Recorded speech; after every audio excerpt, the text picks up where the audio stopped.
Hi ಎಲ್ರಿಗೂ ನಮಸ್ಕಾರ. ನೀವು ನೋಡ್ತಾ ಇದ್ದೀರಾ ನಮ್ಮ KFI. ಇವತ್ತು ದಿ ಡೆವಿಲ್ ಟ್ರೈಲರ್ ರಿಲೀಸ್ ಆಗಿದೆ. ಆ ಟ್ರೈಲರ್ನ ರಿವ್ಯೂ ಮಾಡೋಣ.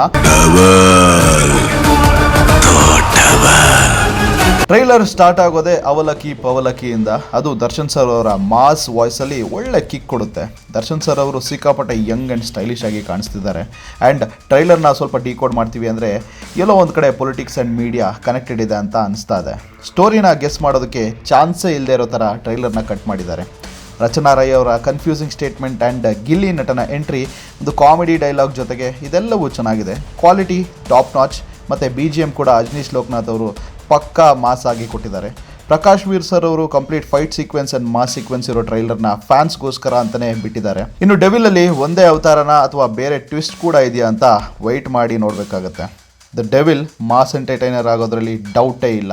ಒಟ್ಟಿನಲ್ಲಿ ಕರೆಂಟ್ ಸಿಚುವೇಶನ್ಗೆ ತಕ್ಕಂಗೆ ಒಂದು ಡೈಲಾಗ್ ಹೇಳಬೇಕು ಅಂದರೆ, ಸೂರ್ಯಂಗೆ ತುಂಬ ಹೊತ್ತು ಗ್ರಹಣ ಹಿಡಿಯಲ್ಲ, ನಾನು ಬರ್ತಿದ್ದೀನಿ ಚಿನ್ನ. ಸೂರ್ಯಂಗೆ ತುಂಬ ಹೊತ್ತು ಗ್ರಹಣ ಹಿಡಿಯಲ್ಲ, ನಾನು ಬರ್ತಿದ್ದೀನಿ ಚಿನ್ನ. ದ ಡೆವಿಲ್ ಡಿಸೆಂಬರ್ 11ಕ್ಕೆ ರಿಲೀಸ್ ಆಗ್ತಾ ಇದೆ. ಎಲ್ಲರೂ ಈ ಡೆವಿಲ್ ಅವತಾರನ ಥಿಯೇಟ್ರಲ್ಲೇ ನೋಡಿ.